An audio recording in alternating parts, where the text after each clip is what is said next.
Hello friends, study with BS classes में आपका बहुत बहुत स्वागत है।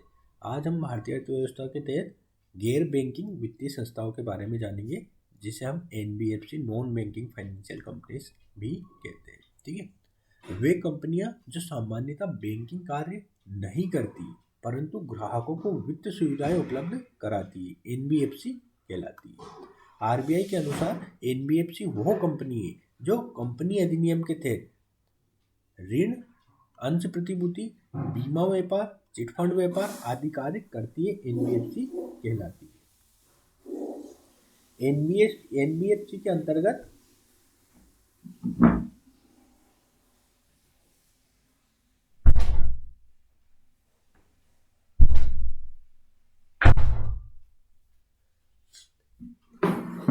एनबीएफसी के अंतर्गत वे कंपनियां शामिल नहीं होती है जिनका मुख्य व्यापार कृषि, उद्योग और वस्तुओं के क्रय विक्रय से संबंधित होता है।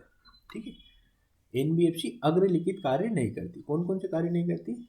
मांग जमा स्वीकार नहीं कर सकती, यह चेक जारी नहीं कर सकती, जमा बीमा योजना एनबीएफसी पर लागू नहीं होता। तो ये तीन कार्य एनबीएफसी नहीं करती। यही तीन चीजें इनको बैंकों से अलग बनाती है। ठीक है, एनबीएफसी को मुख्यतः दो वर्गों में विभाजित किया जा सकता है। कौन कौन से?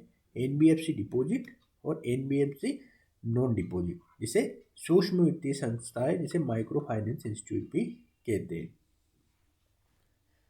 एनबीएफसी द्वारा सूक्ष्म स्तर पर साख सुविधाएं उपलब्ध कराई जाती, अर्थात जिन स्थानों पर बैंकिंग संस्था उपलब्ध नहीं है वहां एनबीएफसी द्वारा वित्तीय सुविधाएं प्रदान की जाती। सूक्ष्म वित्तीय संस्थाएं बैंकों से ऋण लेकर ग्राहकों तक पहुंचाती, अर्थात ये शैडो बैंकिंग का कार्य करती है।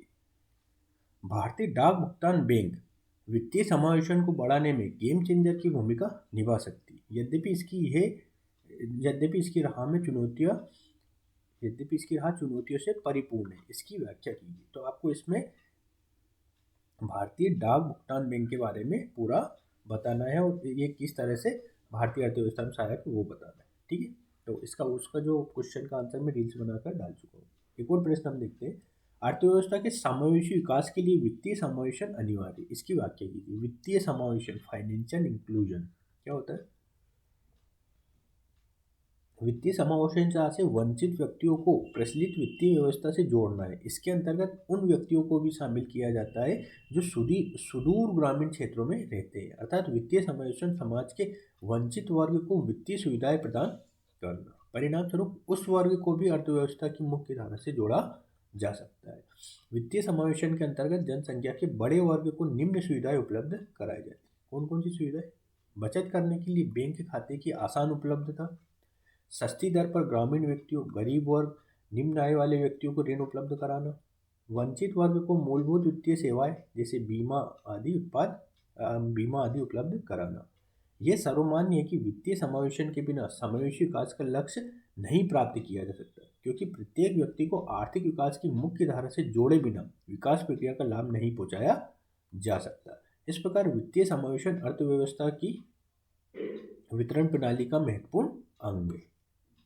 ठीक, इसके अंतर्गत निम्न वर्ग को लक्षित किया जाता है। किस किस के अंतर्गत? सीमांत और भूमि किसान, समाज का कमजोर वर्ग, प्रवासी मजदूर, निम्न आय वाले व्यक्ति, असंगठित क्षेत्र में कार्यरत व्यक्ति और दिव्यांग व्यक्ति, वरिष्ठ नागरिक आदि। ये सब इसमें आते, कमजोर वर्गों में आते। वित्तीय समावेशन के लाभ क्या क्या होते हैं? वंचित वर्ग को क्या क्या लाभ होगा? बचत प्रवृत्ति में वृद्धि होगी, उसकी ब्याज के माध्यम से आय में वृद्धि होगी, भविष्य में सामाजिक सुरक्षा मिलेगी, ऋण जैसी मूलभूत सुविधाएं उपलब्ध होंगी। वित्तीय संस्थाओं को क्या क्या लाभ होगा? साख सर्जन में वृद्धि होगी, उनके ग्राहकों की संख्या में वृद्धि के कारण व्यापार में वृद्धि होगी और लाभ में वृद्धि होगी। अर्थव्यवस्था को क्या लाभ होगा?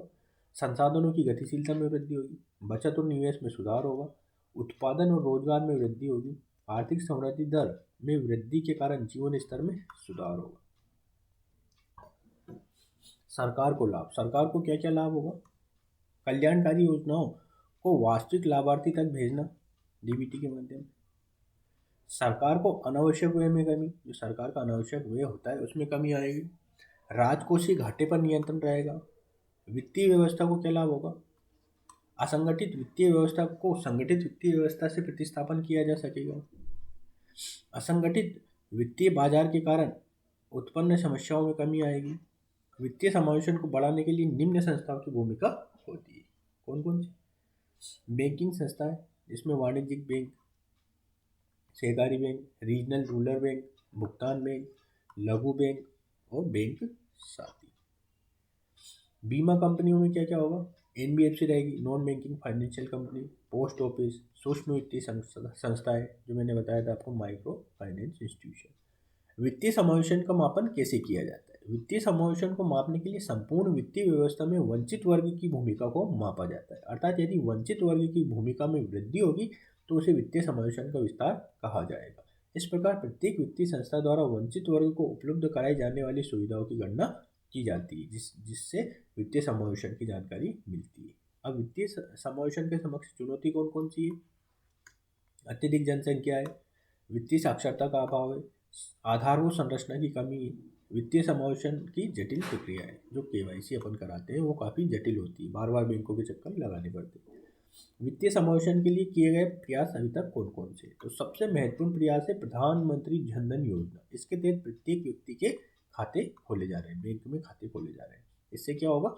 बचत और निवेश को बढ़ावा मिलेगा, लोग अपने पैसे बैंकों में जमा करेंगे, बैंक उन पैसों का निवेश के माध्यम से उन्हें ब्याज देगी लोगों को, और अपना निवेश भी बढ़ाएगी। तो इससे संसाधनों की गतिशीलता में वृद्धि होगी। ठीक, नए बैंकों को लाइसेंस मिल रहा है, भुगतान बैंक, लघु बैंक की शुरुआतें हो रही है। प्रत्यक्ष लाभ हस्तांतरण योजना के तहत डायरेक्ट जो सब्सिडी का पैसा है वो लोगों के खाते में भेजा जा रहा है। इससे क्या हो रहा है? इससे भ्रष्टाचार में कमी आ रही है, लीकेज कम हो रहा है, ठीक है, बिचौलियों की संख्या कम हो रही है। वित्तीय साक्षरता को बढ़ाने के लिए आरबीआई तथा सरकार द्वारा चलाए जाने वाले विभिन्न अभियान, है ना, जैसे आरबीआई ने एक उत्कर्ष अभियान चलाया है ना, और भारत सरकार ने डिजिटल इंडिया कार्यक्रम चलाया है, इस तरह के कार्यक्रम। अब हम देखेंगे वाणिज्यिक बैंक। वाणिज्यिक बैंक में क्या क्या आता है? तो इसके देखेंगे प्राथमिक कार्य, द्वितीयक कार्य। प्राथमिक कार्य क्या आता है? जमा स्वीकार करना। जमा भी दो तरह की स्वीकार होती है, मांग जमा और समय जमा। मांग जमा भी दो प्रकार की होती है, चालू खाता और बचत खाता। समय जमा भी होती है दो तरह की, रिक्रूटमेंट डिपॉजिट और फिक्स डिपॉजिट, है ना, आवर्ती जमा और स्थायी जमा। अब ऋण देना भी इसमें महत्वपूर्ण होता है। जमा के बाद short term, long term, overdraft, cash credit, ये सब आते हैं। द्वितीयक कार्य में क्या क्या देखा जा सकता है? द्वितीयक कार्य में आएगा एजेंट के रूप में कार्य करता है, मनी ट्रांसफर, बिल पेमेंट, है ना, शेयर, म्यूचुअल फंड, है ना, ट्रस्टी के रूप में भी कार्य करता है। अन्य कार्य क्या होता है? जैसे लोकर, गिफ्ट कार्ड, ट्रेवल कार्ड, ये वाणिज्यिक बैंकों के द्वितीय कार्य के तहत अन्य कार्यों में इनको गिना जाता है। तो सबसे पहले हम देखेंगे प्राथमिक कार्य। ये बैंक के परंपरागत कार्य तथा इन्हें बैंक की आय का मुख्य स्रोत भी माना जाता है। प्राथमिक कार्यों के अंतर्गत जमा स्वीकार करना और ऋण देना शामिल है। इसके अंतर्गत बैंक जमा दो प्रकार की होती है। पहले होती है मांग जमा। बैंक की वे जमाएं जिन्हें ग्राहक द्वारा कभी भी आहरित या निकाला जा सकता है, मांग जमा कहलाती है। इसके अंतर्गत चालू और बचत खाता शामिल है। मांग जमा राशियों को चेक द्वारा आहरित किया जा सकता है। दूसरा होता है समय जमा।